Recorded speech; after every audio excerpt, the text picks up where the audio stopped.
up until then, I thought, like I was telling you earlier, anaphylaxis was the name of the girl that used to live next door to me. I didn't even know what the fucking food allergy was. And yeah, okay. That is I- a hectic fucking conversation. I was picturing this moment, how I was going to bring it up. Oh, shit. So I'm going to bring it up just like this, okay? Like I was picturing in this moment, we're going to go from comedy and now we're talking about Anaphylaxis. intergalactic. And now I'm going to bring it up. So you died. I died. That's exactly where I went in my head. Somewhere I think, was that my karma 8 years later? Do you know what I mean? Like, yeah, because you fed him nuts. He was like, yeah. listen, mate, I can't have any fucking nuts. I can't have the nuts. Like, and do you you're know like, what I mean? Like, I'm looking in your eyes and I'm just like, do you want some nuts? Yeah, I don't even. Yeah.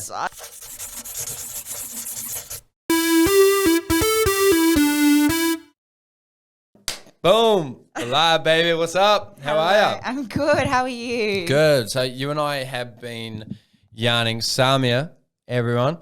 Got it right. It took a while.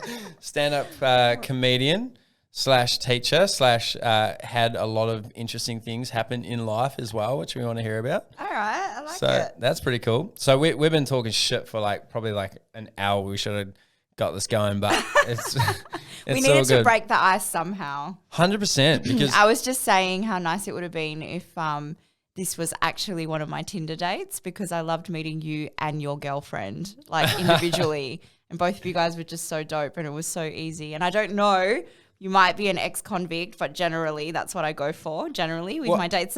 I do have speeding fines, you know what I mean? So if that's what you're into, it's all good. Took some time once to do some because I couldn't pay my fines. What's that? Nah. But, The bad boy. So you had Tinder dates with shit blokes, huh?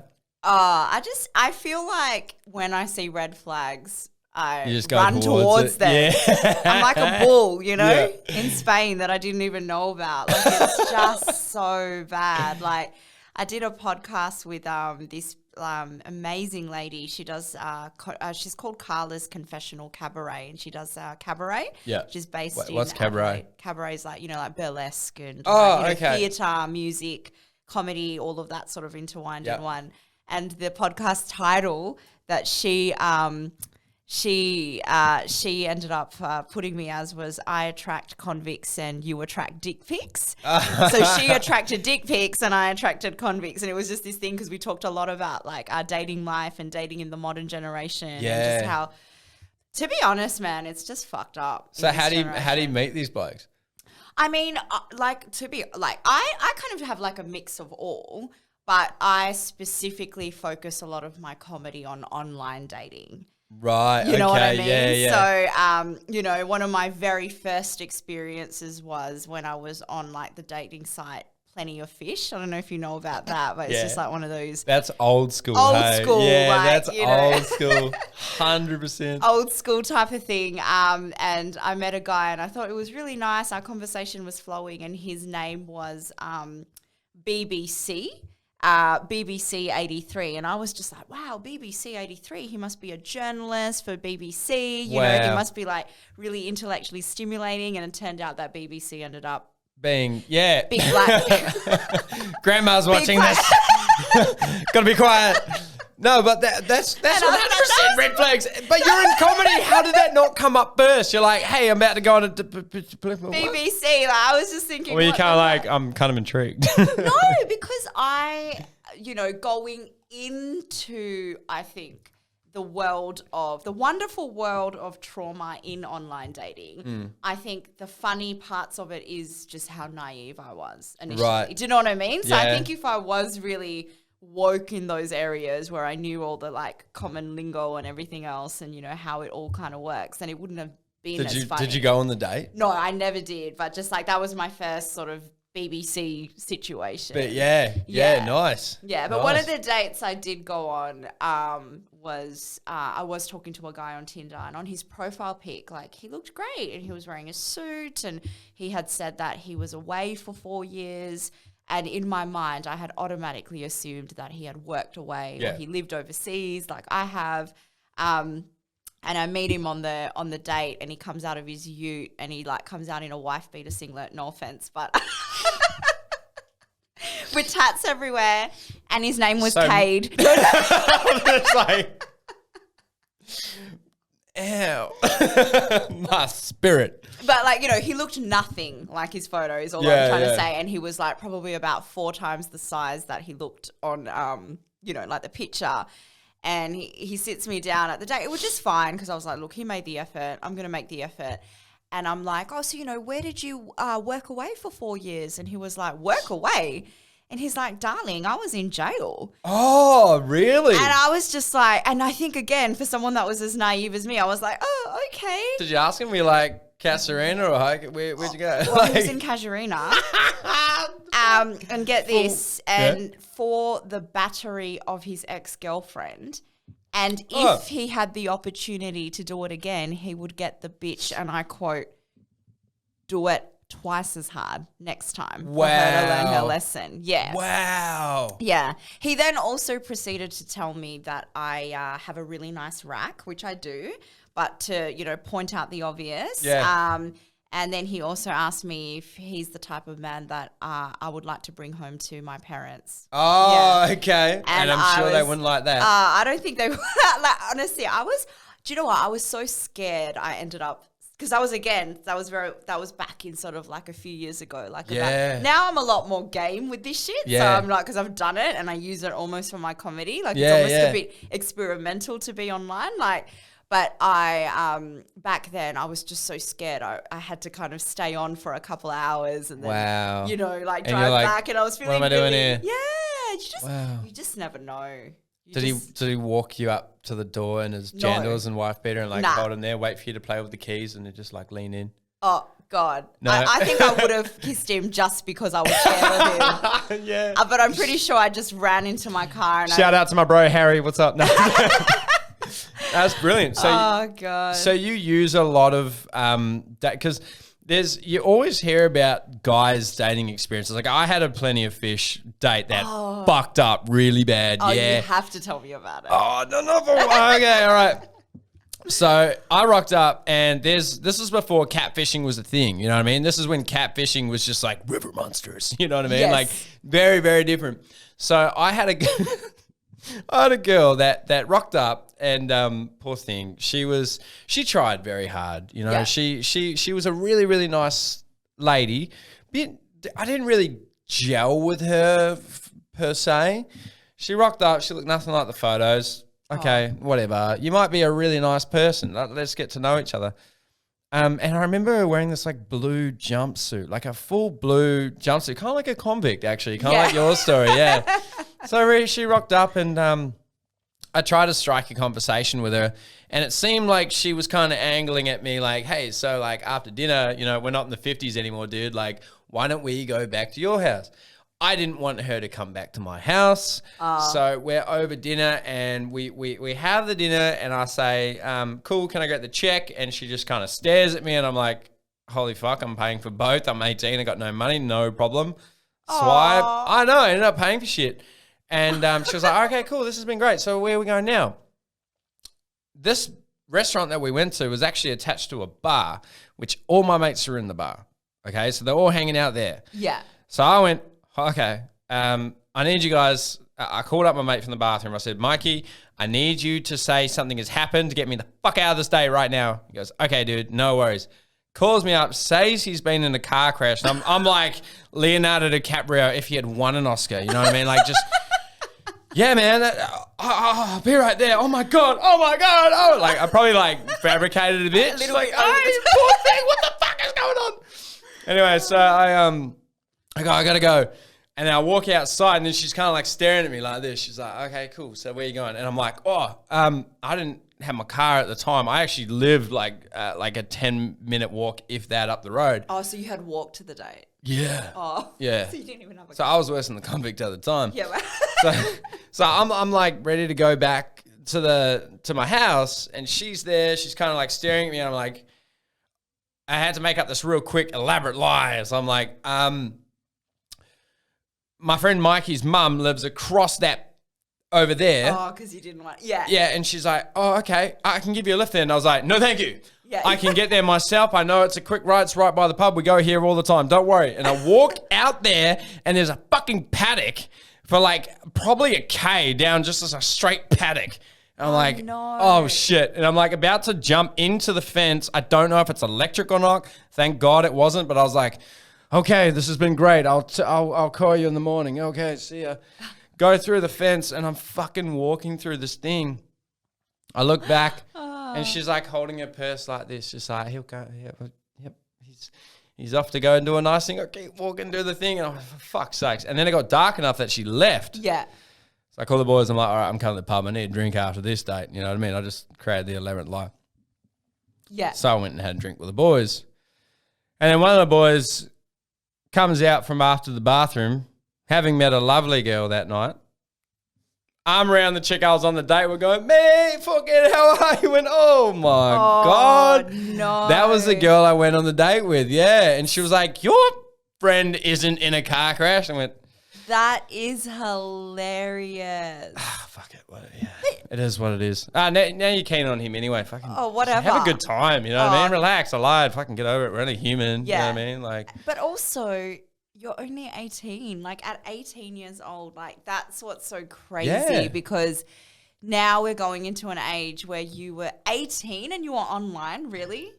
Yeah, well, I mean, I was pretty horny when I was 18, you know what I mean? Yeah. Like, and, you know, when I was 18, there wasn't partying every single night, you know what I mean? Yeah. We're in Perth, we're not in New York. Nah. And when I was 18. I'm well aware. Yeah. We're in Perth. Yeah. And Great Eastern Highway is the most, you know, that's the first thing people see when they come out of the airport and when we're flying.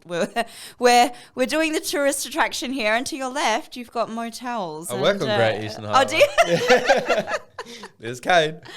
Oh, man. But yeah, I mean, like, I just like when you're 18, you're out the house. You just want to shag everything. Yeah, you know what I mean? So, you know, I think, look, I'm not going to lie. I have had just as much as I've had successful, unsuccessful dates, I would say. I've also had probably like, you know, some connections that I have met through online that have eventuated into probable disaster that had nothing to do with the fact that we met online. Like, I remember, really? yeah. So it starts off chill and then it starts just gets off great, but you know, so one guy who I had met, he was a babe. Like, he was an am I allowed to swear on this podcast? I don't even know. Fuck. Oh, okay, all right. Well, Yeah. he was a fucking babe. He was a fucking babe. He was a fucking babe, and we had a really great time together, and it was all cool and everything. But he was, again, from overseas. He was from the UK. He was a soccer player,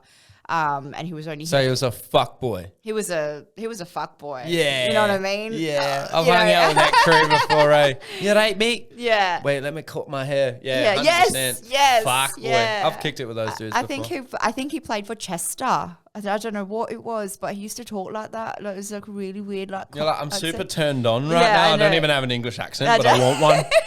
Yeah. Yogurt. But you know, we were seeing each other for a while, but it was always just going to be for the time that he was here. Yeah. For a few months, and I remember but we ended up really liking each other. So for his birthday, I wanted to do something nice. Yeah. So I got him like a cupcake, and I wore something really sexy, and I had like a nice bottle of wine, and like I went over in just like that sort of like outfit, and you know, I had like basically it was during some loving time, right? Nice. And so I had come out in like a cute little outfit, and yeah, it was all going really well. Let's just say that. So, you're dressed as a Bond babe, just ultimately. like a fucking Catwoman, you know, like all the stuff that I like. And halfway through the sexy time, he ate the cake, and then his like bottom lip blew up.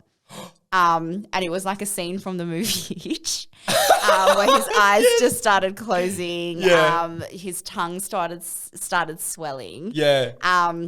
And he's lying on the bed while I'm. You didn't take advantage of that, did you? Literally on top of him. No, I didn't want him to me to me. And he's just like, in the sock drawer, like barely being able to shit. speak. And I'm like, what's in the sock drawer? Like, I don't know what's going on. Like his eyes are closing up. I don't know what the fuck. I run over my to the God. sock drawer. There's an EpiPen in there. And I have no idea how to use it. Like, I don't know what the hell I'm meant to do with that. So I'm reading out this instruction, orange in the fucking blue in the sky, orange in the thigh. Like, I don't know what they taught us in fucking CPR or whatever. Yeah. And I ended up having to inject him, and it turned out he was allergic to nuts. And that's something he had told me over and over again. And the cupcake that I had bought him, I don't know whether or not that was selective hearing, but I completely forgot that it had nuts in it, and he had a nut allergy. And that was my first experience of anaphylaxis. Oh my God. Up until then, I thought, like I was telling you earlier, anaphylaxis was the name of the girl that used to live next door to me. I didn't even know what the fucking food allergy was. And okay. That I is a hectic fucking conversation. I was picturing this moment, how I was going to bring it up. Oh, shit. So I'm going to bring it up just like this, okay? Like I was picturing in this moment, we're going to go from comedy, and now we're talking about anaphylaxis. Intergalactic. And now I'm going to bring it up. So you died. I died. That's exactly where I went in my head. Somewhere I think, was that my karma 8 years later? Do you know what I mean? Like, yeah, because you fed him nuts. He was like, listen, mate, I can't have any fucking nuts. I can't have the nuts. Like, and do you like, know what I mean? Like, I'm looking in your eyes and I'm just like, do you want some nuts? Yeah, I don't even, Yeah. he was one of those guys that, didn't have a lot to say, but fuck, he was good looking. You know what I mean? Yeah. So I was just one of those. So he had an anaphylactic reaction. It wasn't anything major. But I never heard from him again, which was fine anyway, because, why would you? Because I almost killed him during So was he embarrassed? During was like, lovemaking, or? I can't see that bird again. She fucking nearly killed me. He literally looked like, you've seen the movie Hitch, tell me that, because you haven't seen Terminator 2, so. No, I've seen Hitch, yeah. Have you? Are you lying? No, I've seen Hitch. Who's in it? Yeah, Will Smith and that fat guy. Oh, yeah, good. Yeah, okay, the guy that was married with, he married, we now pronounce you Dick and Harry. Or some shit? With Adam Sandler. Yeah. I now pronounce you Chuck and Larry. Yeah, Chuck and Larry, Yeah, no, I've seen that shit. Yeah, I can imagine how his face would look. That would have been fucked up. It was hilarious. It's such a good story. I still haven't even made a story about that. But anyway, I haven't even written skits about that, But you died. But I died. Yeah, that's hectic. I don't want to put like a comedic spin on it because you can. Can I? Absolutely. Because you are a comedian. Yeah, we are very funny. We're dark with our humor. You know what I mean? But last year was the first time. So it was a year ago, September 2020. We're in 2021, and sometimes I wonder why the fuck I even came back. You know what I mean? I'm still not allowed to travel anywhere, so I'm thinking about eating that green puff. No, I'm not. I'm just joking. But yeah, so I've never had any food allergies at all, and I never even knew what anaphylaxis was. But last year I was having Thai takeaway at my girlfriend's house, and I literally had one spoonful of a green papaya salad. And within seconds, my body just went intensely hot. I thought that I started being delusional, and I thought that I had was set on fire because that's how much my temperature had rose. So I just started frantically, and not in a sexy way, started taking my clothes off. And within seconds, I had like face planted onto the ground, and I had no heartbeat. And that was from an allergic reaction that sent me into anaphylactic shock. So here's the I'm trying not to put a comedic spin, but you're so funny that every time, like, I know you as a person now. So every time you say something, I just put a comedic spin, like, like, it would have been sexy.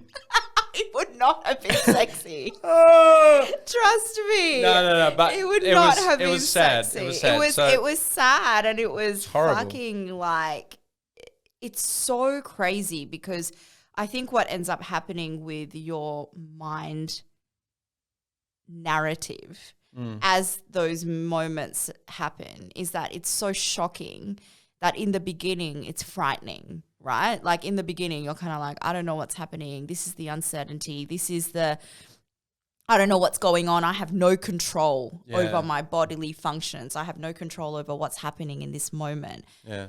But as soon as you kind of accept it, you're not afraid anymore. And there's something really peaceful about that as well. So just explain to the viewers, you died. I literally died. So, I mean, you literally died. No, as in I had no heartbeat. Your heart stopped. My heart stopped. I was face planted on the floor. My girlfriend was absolutely frantic. She called the ambulance. They had said that they were going to be 15 minutes. And this is what's called divine timing. I don't know if you believe in that, but I certainly do. But I had a gentleman that was finishing off his shift for the night, and he had driven by the house. And because it was a code blue, which is the worst fucking like type of situation you could have. Worse than code red? It's death. It's all doctors on deck. And code black is when someone is death but danger to the staff. So they have a knife and they're trying to kill people. But code blue is death. So there's no. So he was driving home and had literally passed our house, and he decided to take the shift even though he had finished his shift. And his name was Ben, and he was the paramedic that had saved my life. And he came to the house in 3 minutes, and he just came in, scooped up my naked, lifeless body, took me into the ambulance. The guy that was driving, so there's always two people on. And you know what, man? I honestly think this is something we need to talk about, but paramedics are fucking underrated, bro. They have the highest suicide rate in their employment. Do you know that? Wow, I didn't know They that. are the highest. They have the highest suicide rate. They are the most under-acknowledged, underappreciated, under-counseled, under-resourced, understaffed. Can you imagine the type of scenarios that they get called in on? They get called in on at the times of critical decision making. I, in all due respect, kind of feel like a piece of shit now. Why? Because I nearly died once. Really? Yeah. Wow. I fell probably about 5 meters backwards in a strip club. Wasn't working. But a staircase goes here. Here and here. I fell from the top of the staircase backwards. You know how scuba divers jump over a boat? I fell off a railing 5 meters, just like, hit the ground. Like, I'm in a pile of shit on the ground. The bouncers just seeing me fall from the fucking sky, going like, what has happened? Oh my God, freaking out. My mate's literally getting a lap dance and they're like, yo, Cade's dead. Like, he's just fallen 5 fucking meters. Imagine that, backwards over 5 meters. And the bouncer's like trying to like wake me up and shit.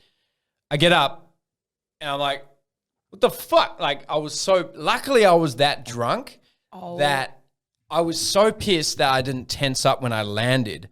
So because I was a pile of shit, I got up and my arm is just like this. You can see how my arm's like kind of bent. Yeah. So it didn't really recover. So I like stand up and my arm's like moving like this. The bouncer's like, what's happened? I was like, mate, can you grab me a fucking beer? Look at my arm, bro. What the fuck is going on? Yeah, I was like pretty surprisingly confident in a near-death experience. And so my arm's like this. And then they put me in an ambulance, right? And I think for some reason, if it wasn't like a near-death experience where you nearly had died, like you weren't awake. But I feel like you would do the same thing because the guy was trying to help me. And then for some reason, I was like, this is the time for comedy. Yes. And he gave me the happy gas. And the dude's like, are you okay, Kate? Are you all right? Like, you're going to be okay, buddy. And I'm like, the paramedic is like doing my arm, like putting it back together. And I'm like, fuck, you're one hot dude. And he's like going like, what do you mean? I was like, if you are as good as a paramedic as you are hot, I'm going to be sweet. Yeah. And the dude is trying to put my arm together. He's pissing himself laughing. Yeah. I think that's what fucked my arm up because he didn't wrap it properly because he was actually in like... laughing. He was in tears. He was laughing so hard because I was just hitting on him. And like you never have that kind of respect for these people that have such massive jobs and so responsibility. I mean, what the fuck do we... I mean, you teach kids. I buy and sell cars. We don't save lives. Yeah. You know what I mean? Like he was my guardian angel and I've written him. I mean, then I'll take you back to that night. So his name was Ben and he had come and just scooped up my naked, lifeless body.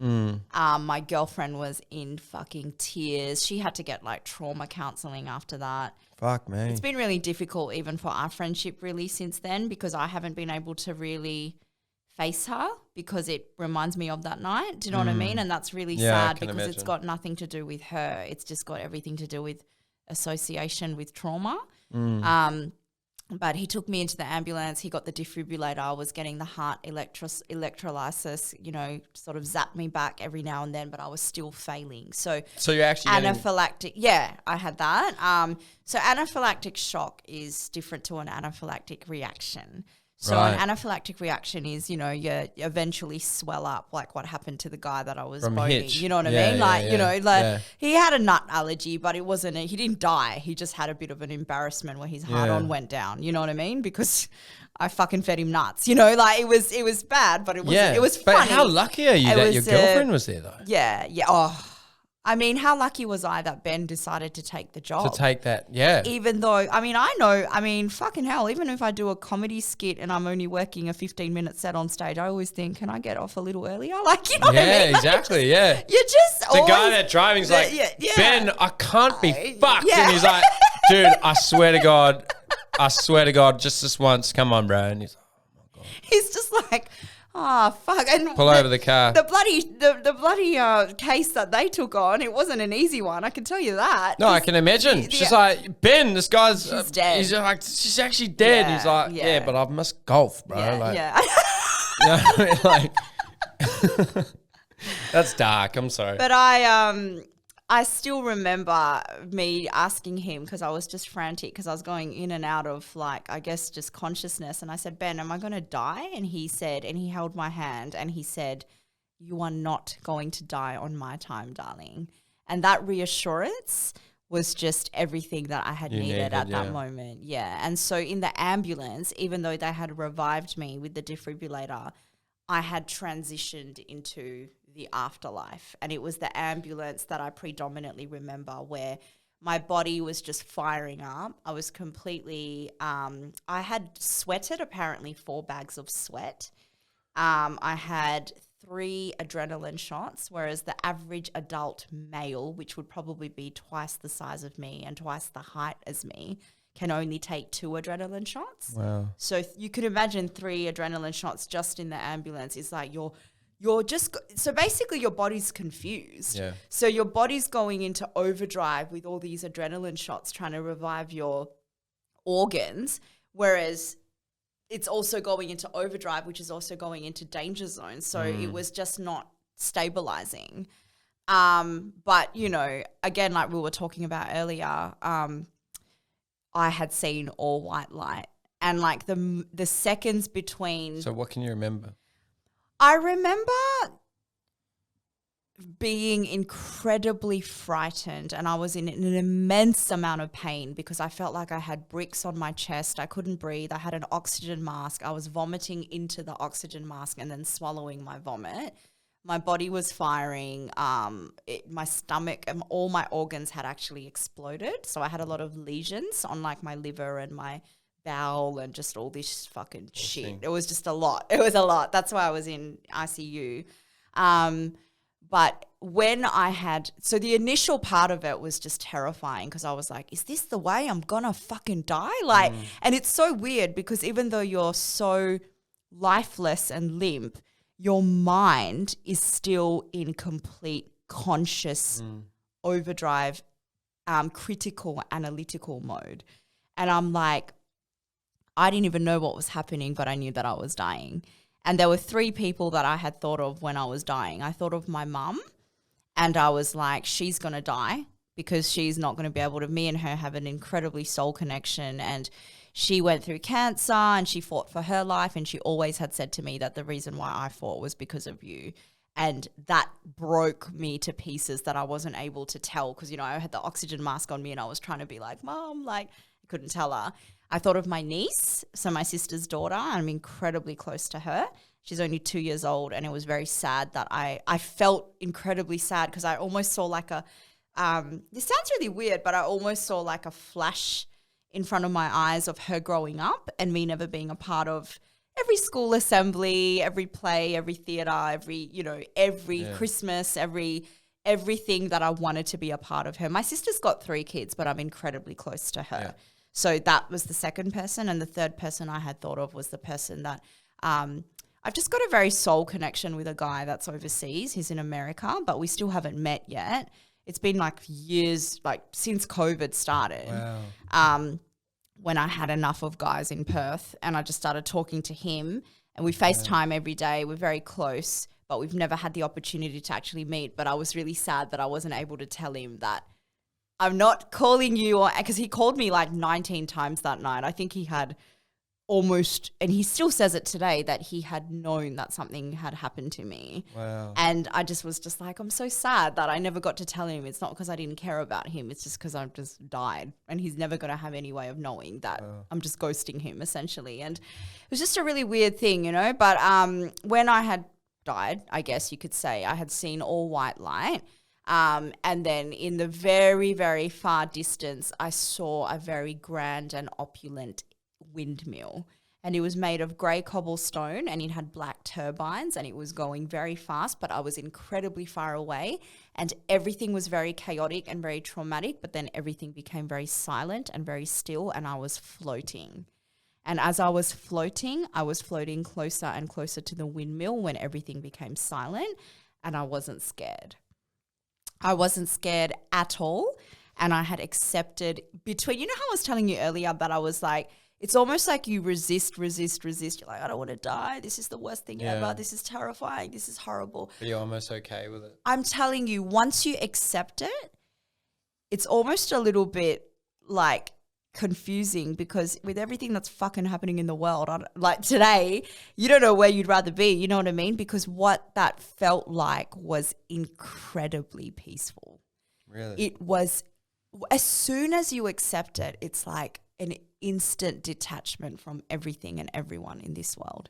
And you realize how finite time actually is, and you realize how temporary people and all the things we fucking stress about and complain about and worry about, and fucking Karen at work decided to be a bitch to me, and I'm going to stress about that for like, you just realize how insignificant even we as like beings are in this world. And it is just such a paradox to this beautiful, magnificent afterlife that I think, thank God I didn't see no fire or no horns or no, you know what I mean? Like, I've done some shit in this world, you know what I mean? Like I fucking was. What's up, girl? Come and join me. I didn't see no demons, you know what I mean? Like I just saw beauty, and I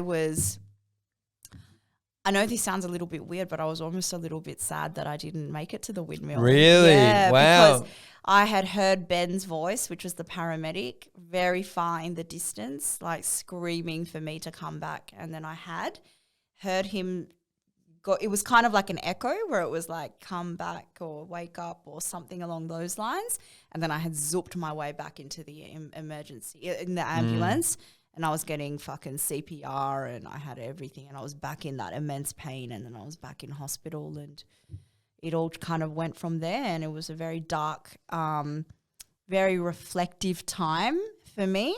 Yeah. But I think it's definitely, I don't think I'll ever be the same ever again, because I just view life and the world so differently. And there is such an incredible disconnect that I feel, where I feel quite alienated from people, because unless you have met someone that has experienced that, which is what I was telling you, that I'd really like to seek group therapy and perhaps talk to people that have experienced the afterlife, because I'm reading a book at the moment that's called Afterlife, where it's a collation of information of people that have had afterlife experiences that all see very similar but different things. Yeah.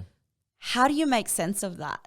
And then just go back to your normal groundhog fucking 9 to 5 life, and everyone's whining about the same shit, and problems almost just seem so minuscule. Yeah. So it's almost like a beautiful awakening in a weird way. It is a beautiful awakening, because you realize how limited our time really is, but it also makes you incredibly fearless, which is probably why I do comedy, Do you know what I mean? Like, I'm like, oh, what's the word? Like, how my friends are always like, oh my God, like, how do you do it? Or, people are always like, isn't that like the worst thing? Like, getting like, up no, on stage. I know what the worst thing is. Yeah, I'm just like, but even then, is it the worst thing? Or is it an incredibly massive blessing? Where you're like, I've had something that I could turn completely and shift completely into gratitude. I had someone, and what's really sad, and this is something I've never really been able to get over, and I've been trying to seek help for. I had a lot of survivor's remorse after this event, because on the same night that I had gone into, I was at Joondalup Hospital, who are amazing, and looked after me so well for the time that I was there. They had an 8-year-old girl that had come in that night that had also suffered an anaphylactic shock, and she had died. Yeah. And so that, to me, always posed the question of I wasn't anyone special or anyone different. And like my spiritual journey kind of went completely warped after that, because I was like, there's absolutely no fucking rhyme or reason why I survived and she didn't. And the only thing I could do in order to honor her memory is to try to live the best life that I possibly could, that has some purpose and has real authenticity and has some contribution to progress. Well, you can imagine how your story has, just say this YouTube reaches, with Instagram, TikTok, everything, reaches 500 people. Yeah. Imagine those 500 people is a lot of fucking people.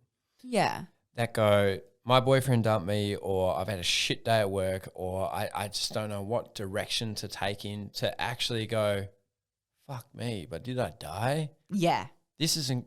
There's an afterlife. There's a spirit. You were choking on your own vomit, and I'm complaining about getting a parking ticket. Yeah, it's fucking crazy that you can have that kind of awareness.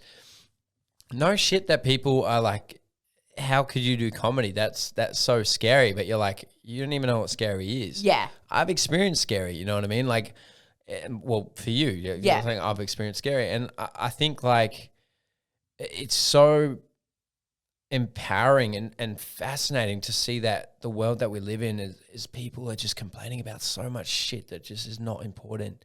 You know what I mean? Relationships and kindness and energy and grounding yourself. So how do you really drown out the noise when you're also aware of that? Because you're definitely very conscious in those kind of respects as well. Like know that you're a little bit, the way that you think is quite different to the rest of the sheep.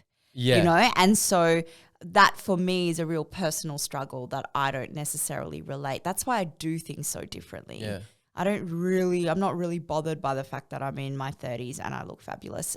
You do. And I'm single. Which, by the way, she's single. And by the way, I'm going to put up a photo. If it's a box, I'm going to put it right here or there.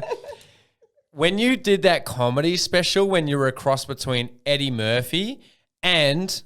Cardi B. Oh my God, what a snack you were, by the way. Just saying, put it over there or there. Baby. We're going to go right into that in a minute. But you asked me like a really deep question. I usually try and drown that out with comedy. Yeah. But, okay, so because I think different, I was looking at Instagram today and everyone's on a boat. Everyone's ticked up money. Everyone is living their best life on Instagram. Hey, man, look at me. I'm just with all these girls. And you look at the girls, they're beautiful. They're tan. They're happy. Everyone is happy constantly. And I'm here meeting a new person, which, remember, I'm reading this before you even arrive. So I'm meeting a new person, getting to know them, and then doing a podcast extremely out of both of our comfort zones because we never met.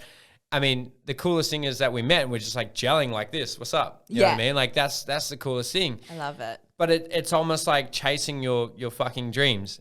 And because... Wow. My big thing is I love talking to people. I feel like that's why I do what I do, because I get to talk to interesting people. There's that, but then there's meeting all these interesting people that you find fascinating and you just want to know more about. But like I'm meant to be at like 2 or 3 different places right now to go and hang out and sink piss and talk shit. Wow. Seriously, but I put this before everything because this is important to me. Oh, you know what I mean? So because you and I are very, very similar people, even though we've only just met, Yes. we're very similar in the way that we think different to most people, and we want to be able to express our creativity through Yes. communication and being extroverted. You're a very extroverted person and very switched on. You know, that it's very hard to find people that have found both. Yes. So that's incredibly endearing. But for me, I find the number one thing that I've found has made so much better, find people that get you for that. Oh. Do you know what I mean? So the people that you surround yourself with. So, but the people that I surround with me, especially in my job, because I work so much, you know what I mean? Like, and how many days do you work? Well, I used to work 60 to 80 hours a week. Now I work about 4.5 days a week.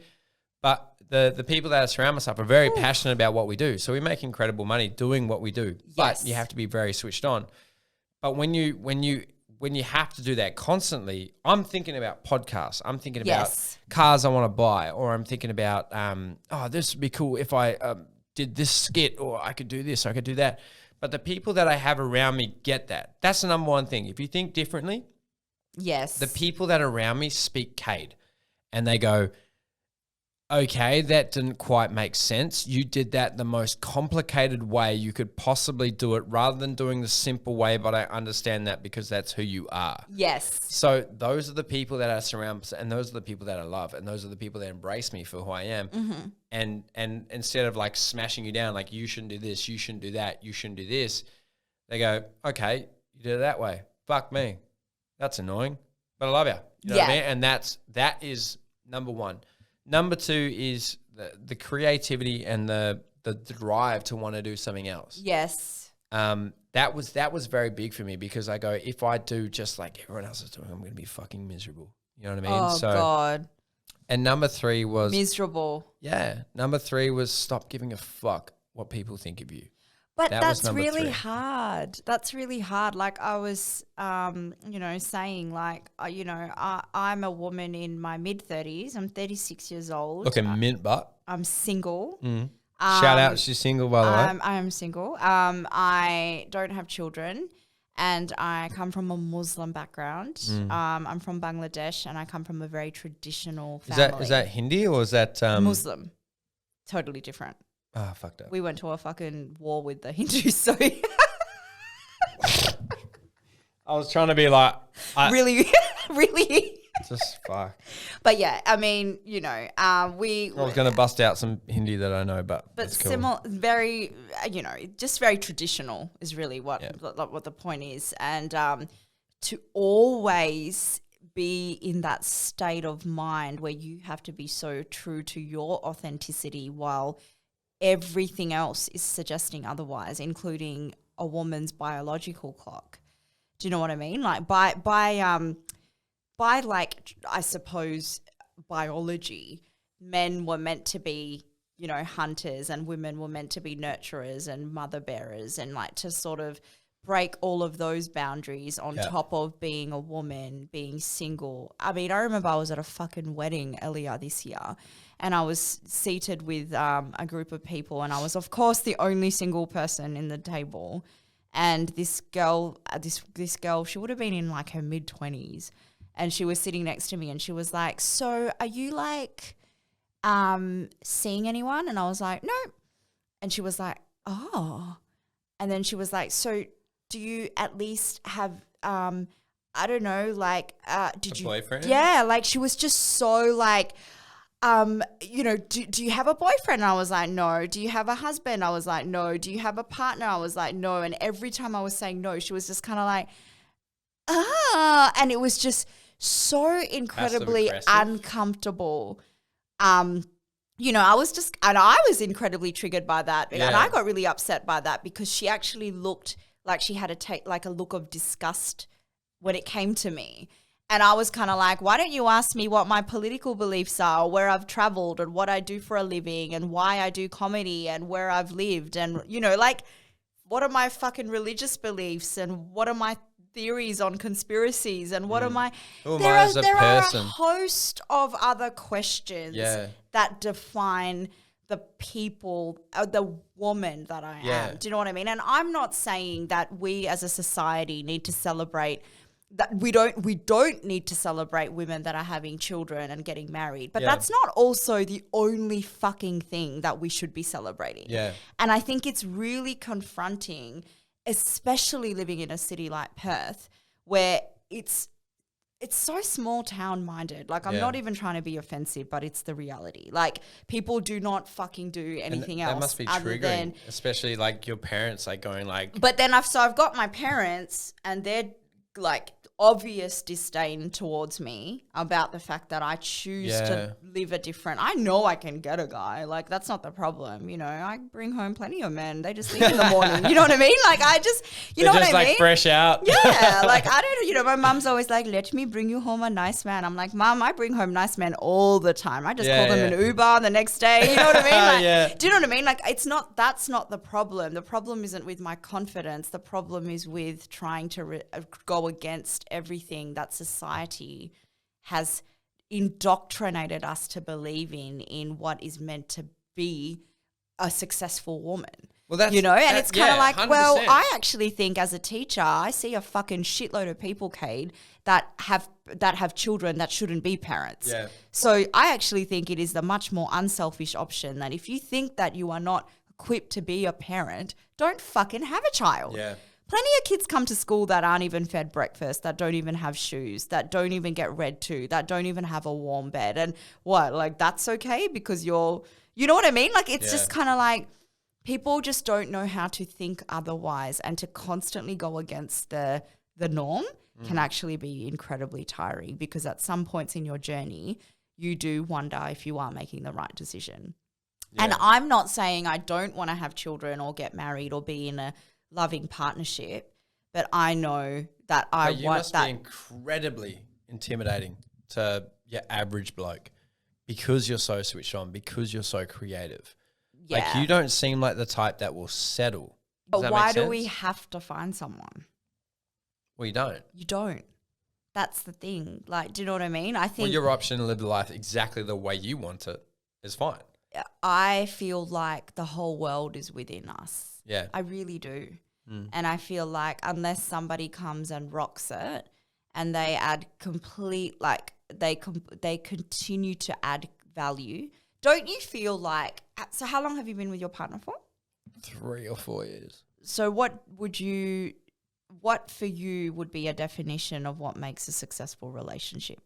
And what were you even looking for that made you stay for as long as you have? Because 3 to 4 years is a fucking long time. Yeah, I was single for about 5 minutes before I got snapped up. You know What? I mean? Yeah, probably about 2 weeks. I got Are out you of a someone 4-year that relationship. can't be single though? No, it's not Because that. you don't seem like that type of guy. What do you mean, that I can't be single? Yeah. No, not you at all. seem like a super chill, like not like going out there trying to, you know, like. I think like for me, because I used to be a stripper. Were you? Did you not know that? Oh my gosh, you're Yeah. so cool. You're so interesting. Thank you. That's why you were like, when you fell off the stripper club, you weren't working. No, I wasn't working, yeah. was like, So I was a stripper for years, but I just Oh my kept God. meeting fucking retards. Like, and you do your show and then you kind of like do like a sideways smile and you squint your eyes and like, oh my God, oh my God, oh my God. And then you're like, dude, you don't even fucking know me. You know what I mean? Like, how is this interesting? And because I'm an analytical thinker, I look at the science behind it and I go, what you're seeing and what I know of what you're seeing is textbook, and that to me is bullshit. You know what I mean? Like, for someone that wants to be in a relationship, you should connect. Like, for me, like, my last girlfriend was a lot like me, which is why it didn't work, because it was too like this Intense. all the time. You know what I Yeah. mean? Whereas like my girlfriend at the moment is like super chill, super mellow. And that's good for me, man. Like, because You almost need that balancing act. 100%. Yeah, because otherwise I'll be psychotic. Dude, you know what I mean? Like, people like us, we're on overdrive all the time. 100%. Our minds are going further than even our current thought. which is like, it's kind of a sad thing as well, because like sometimes we'll be in a conversation, I'm just not paying attention Yes. because I'm just thinking constantly it. like, oh my God, oh my God, oh my God. I get it. And I'm just thinking about other shit. And then you have to learn to be unselfish, because people that are driven like us are in a weird way extremely self. Doesn't mean we're bad people, but we are more focused on what we want to do because we have this like drive for life and we just want to meet people and just do like adventurous shit. But you kind of have to learn to be unselfish in a weird way and learn how to connect and slow down to be able to be in any kind of relationship, because I don't care who the person was. If I paid as little attention to that person as I do myself, it's just unfathomable. You know what I mean? Was that a conscious decision that you made where you were like, okay, you have to, I need to... You have to, yeah. Maybe that's something I need to do, man. Well, Shit. I mean, like it doesn't, Holy if you find someone that Yeah. supports you no matter what, like my partner's always in the background. I never, you know, that's... She's also a fucking babe as well. Oh, she's hot. She's a... Hot. If I was going for women, yeah, no. those lashes and that flatline stomach, mint, yeah. But I mean, yeah, look, no, I get it. She's hot. I like, but Grounding. Yeah, I think like for us, it's better to kind of. Yeah, I can't have someone that's intense. Okay, can I ask you a question? Mm-hmm. And please don't take this as an offensive question, and I know you wouldn't. No. But try to understand the angle. Mm-hmm.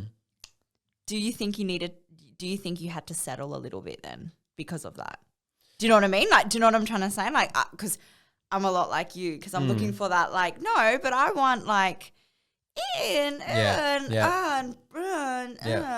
You know what I mean? Like, I'm not saying you have settled. I'm just saying, do you think you almost had to retrain your mind a little bit to? Did you at all in any sense compromise? In a weird way, yes, because I'm very self-destructive to myself. Every time I've been single, it's just been ego-driven and just when's the next fix of oh my God, you're so beautiful, you're so handsome, like batting your eyelids and shit. That's what I was chasing all the time. That's with stripping. That was with everything in my life. You know what I mean? Wow. And then you kind of meet someone that kind of grounds you, and you're like, hey, do you just want to like chill and just like go to mini golf or something? And you're like, okay, cool, I'll bring all my favorite people. And then you just learn to love people around you. And because I've always been like a kind of an alpha kind of dude. Yes. You know what I mean? Like after I hit puberty, everything changed. And I had this drive to have a sense of like ownership over my community where I can look out for the people that I love. Yeah. So every time I was kind of driven to go with my last girlfriend, it was really difficult because we're always challenging each other. How you know what I mean? How long were you with her for? 4 years. Did it get exhausting?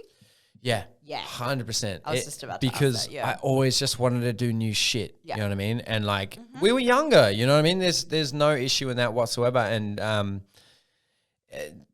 she's happily married now. Yep. I assume. But yeah, you know, like there's no bad blood. We haven't talked in a little while, but there's no bad blood or anything. Like I just don't care. You know what I mean? And I'm sure she doesn't either. Because we were just so toxic together, because it was just kind of like we're both batting for that, like the leader of the thing. And like for me, like in a new relationship, kind of feeling like it's better that I'm not having to look around me constantly and and just kind of trying to achieve, like she just, hey baby, I made food and I just had a hard day at work, it's all good, I need a hug, all good. And that's it. Like you can kind of look for more. Like I will constantly always be looking for more. That's just who I am as a person. That will never stop until the day I die. If I buy a nice car, I want a nice car. Or you're with someone and you're like, oh, I mean, these things are wrong. And then you have to retrain your mind and go, hold on, outweigh the good with the negative. Yeah. And then when the good outweighs the negative, then you're going to be fine, because there's no... The problem is with people like you and me is we're always looking for more. Yes. So that will fuck us in the long run, because we're always looking for unachievable expectations from other people. Yes. Do you know what I mean? Yeah, which is really interesting, because I still speak to... I've always had men Do you know what I mean? Like Yeah. that. I do always have relationships or casual relationships or whatever you want to call it, where I keep it very much on the down low, but I never am emotionally incredibly vulnerable to anyone because I'm a very, very strong and I'm a very, very, I guess, guarded woman. You can say, right? Yeah, no shit, because of everything you've been through. Fucking just because 100%. of everything I've been through. I mean, That's we haven't even covered, a fraction of it. We'll do another one. Yeah. Fuck it. We We'll do another will. one. We'll do another one. We'll have to do more. Yeah. We'll have to talk more into like trauma and proper trauma therapy and like fucking 100%. cultural, like, because that's something we also disapproval, South cultural African, Muslim, disapproval. same shit, we almost haven't in a weird even way. really delved into those topics, and you don't want to go into doing it for like an hour or two or whatever, especially when we have to wrap up. But one thing I do want to dive in before you leave though is your comedy. Oh, Yeah. absolutely. Finish what you're going to say. I'll finish what I was going to say. The guy that I am still talking to, it's been a couple of years now. We've never actually met, but we FaceTime all the time, and we met during the COVID times of worldwide Tinder distancing. Yeah. He's someone I never would have gone for, ever, originally. He's a single father. I was very judgmental when it came to things that that person had to be. I can relate to that. Yeah, I can relate to that. A lot of baggage. He's an ex-war veteran. He's been through an incredible amount of trauma. We're very different when it comes to values, gun laws, or whatever you want to fucking call it. Different parts of the world, different sides. He's in the States. But he's literally like my best friend. And up until today, he's still my A1. You know what I mean? Like, and since day one, like, and through that whole anaphylaxis and through a lot of stuff that I have been through over the last couple of years, he's been like my rock. And that's one thing that has been a really, really beautiful experience for me to open up my heart a little bit to like the judgment and the preconceived ideas that I have about people. And it's really interesting what you said about your girlfriend, because there seem to be a lot of similar parallel. He's incredibly grounding. Yeah. He's just so grounding, and it's so fucking refreshing, Kate. Yeah. Like, it's so fucking refreshing just talking to someone that just doesn't think as much as we do, with everything that we 100%. do, and just doesn't over fucking analyze and over critical and over. But at the same time, it's like, the challenges is a really good thing. Like, I think people will perceive you in a certain way because you're so extroverted and because you're so good at what you do. People will kind of, I get the same thing as well. Like, they go, because of the modeling and stuff, they're like, you're a fuckboy, bro. That's all you got. You know what I mean? And then building on that and just going like, no, I'm actually a person and doing a podcast, and this is sick to get to know people and get to show people who we really are as people is fucking incredible. Yeah. Do you know what I mean? Yes. Like, and that's one thing I love. And then like, before we wrap this up, I just want to do, because your main, like, not your main thing, but like one of the things that the reason why I wanted to have you on this podcast is I want to try stand-up comedy one day. Really? Yeah, I really fucking do. You would be hilarious. Just like, there's a couple of things I've written down that I'm like, I would love to try that. But I said to your girlfriend earlier, you are fucking like, how you even tell the story. I don't think you realize that even with you through conversation, you already set a premise, you do a setup, and you already have a punchline. And you don't even realize it. You're just like, so-and-so and so-and-so is like this really lovely person, but actually she's just a cunt. There's no better way to say it. She's just a cunt. Stuck with it, Brilliant. It was so authentic and so funny and so universal. I appreciate that. And if you do want to go into stand-up comedy, I would be more than happy to not only introduce you to the people that you need to be introduced to, but to definitely put you under my wing, because fuck yeah. Like, I think you've got it. Honestly, I think you've got it. I actually wrote down a bit of comedy. Oh, really? I did, yeah. When I was like going towards the end of my last job before I took 6 weeks off and started the other job, I was actually writing stuff down about funny shit that happened because you have to it has to be authentic. Yeah.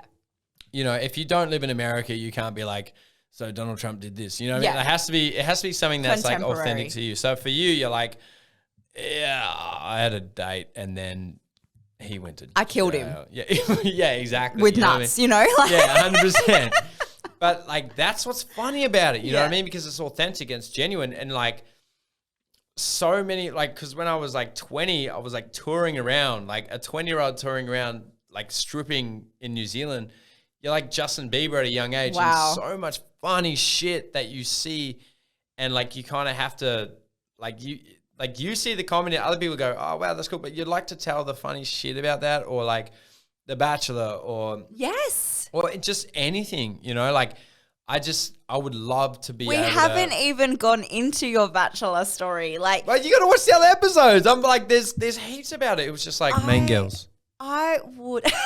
That's pretty much it. It's main girls, but dudes. Oh my God, I would love to hear about it. I really would. Tell us about your comedy. To be honest, wrapping up on that, Was it? Oh no. I would love for you to try it. Done. Yeah. Done. I really would. Shake on it. Yeah, no, Done. definitely. And I'll be there. But I'll also be Critical. I'd love to see you Done. do some of the shit we were talking about outside. I was Done. like, fuck, this is hilarious. So and that's where it started for me. If I do a stand-up comedy show, you come back and do another show. 100%. On podcast. Done. 100%. We'll shake again. Shake again. Enchanté. We'll definitely shake on that. And Done. that means it's got to be soon. Yeah, 100%. Because I'd love to come back. Done. Same reason for me. It was just conversational, incidental, and all of my traumas had always been so funny because it was so therapeutic when I made it into a joke. But isn't comedy finding light on... See, this is where... The darkness. Yeah, so this is where society is kind of... We'll wrap it up soon, but like the society has kind of fucked this up, man. Like people like Dave Chappelle are saying such funny shit. He's pushing it a bit, but like it is fucking funny. You know what I mean? Like... Is he pushing it? Or For is he me, just, no. For other people, yes. Yeah, but that's what I mean. But look at Eddie Murphy and Delirious. and Raw. Exactly, it was the most politically incorrect. Can you imagine if Mr. T was a faggot? Like, yeah, you know, hilarious. You know what I mean? Like, come over here, boy, and fuck me in the Hilarious. ass. Now we can't even say the F word. Now we can't say he, she, they, we, her. Like, look, all due respect, but I'm only saying all due respect because I'm going to get massacred if I don't. Yeah, exactly. You know what I mean? Like, there is so much censorship on everything. It's a very, very difficult climate. Like, everything is so offensive. Like, it's a bit of a fucking joke. Do you know what I mean? Like, and that's why I think it is very ballsy and it is very gutsy. But for me personally, it's definitely one of the most beautiful things you could ever do. Like I said to you earlier, like, you know, just to be exposed and to feel naked on stage I remember the first time I ever did a gig, the first time I ever did my first stand-up, the guy at the back, the MC guy at the back said to me, he goes, Samia, the first second, it's going to be terrifying when you go on stage, but the first second you hear the ripples of laughter go through the crowd,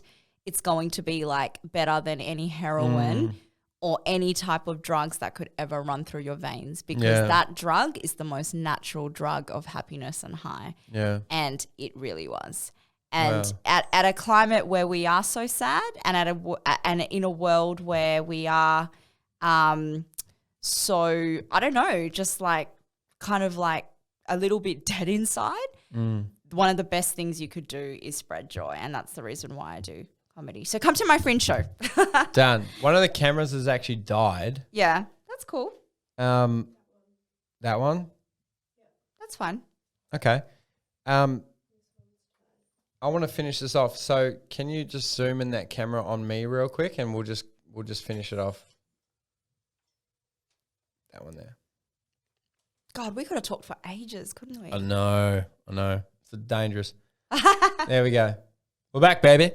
No, so I want to wrap this up soon, but like, I mean, that feeling of being on stage for the first time, that I'm not worried about because of stripping, but you're getting your dick out. You know what I mean? Like, and I was even thinking about... You're naked on stage. Yeah, exactly. You know what I mean? That's like, the worst case scenario. I was even thinking of jokes of that. You know what I mean? And it's just like, hey, you'd be great. I would have thought I would have been into stripping until I had to pull my dick out on stage. Yeah. And then they told me I was ready for comedy. You know what I mean? Like, it's just like smart shit like that. You know what I mean? Like, right.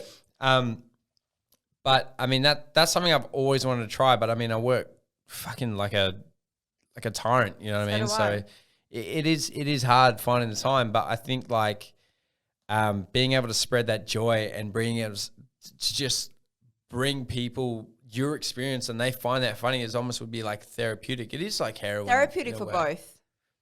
Therapeutic for both, and it's why the reason that I do it. And I always, said that I'm only doing this because I enjoy it and I love it, and I'm never going to treat this as work. And because I love it and it's so authentic for me, it comes in abundance for me.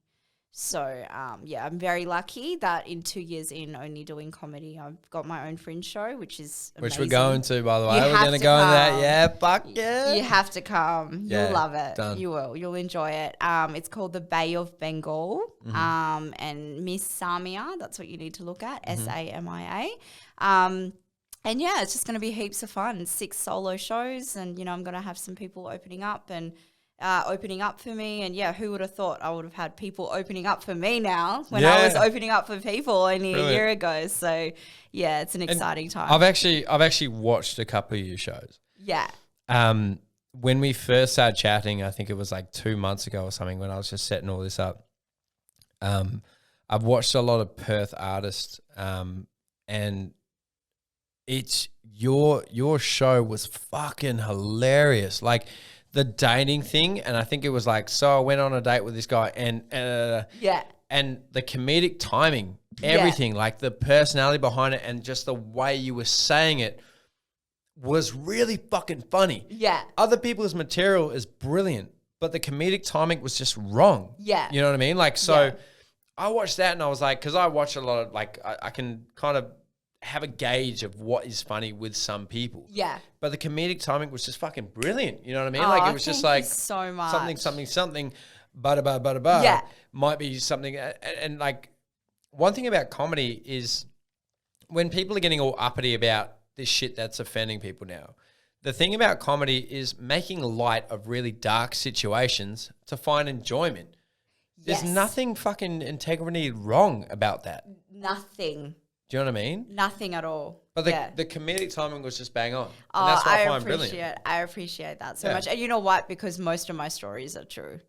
So, like I always said, it's just like it just happens naturally for me. And so I'm really excited to see where this will go in like 5 years' time or 10 years' time, because the more experience you have and the more stage time you have, the more refined you become. So yeah, no, I really appreciate you having me on this podcast. It's been I'm definitely a man of my word. So now I have to do I will be on your ass about it. 100%. I'm doing it. I'm 100% doing it. It's going to be awesome. I look forward to it. Yeah. This has been amazing. I don't know what we're doing. We're fist bump. Do you want to just sort of plug in real quick? Yeah, for sure. Okay, so whereabouts can we find you? All right, Miss Samia on Facebook. And miss.samia, Samia 1 on Instagram. And you just look up The Bay, BAE of Bengal, BENGAL for Fringe. That's my Fringe show. That's over January. Thanks, guys. That was Wilkoz World. Thank you so much for watching. Peace. Yay.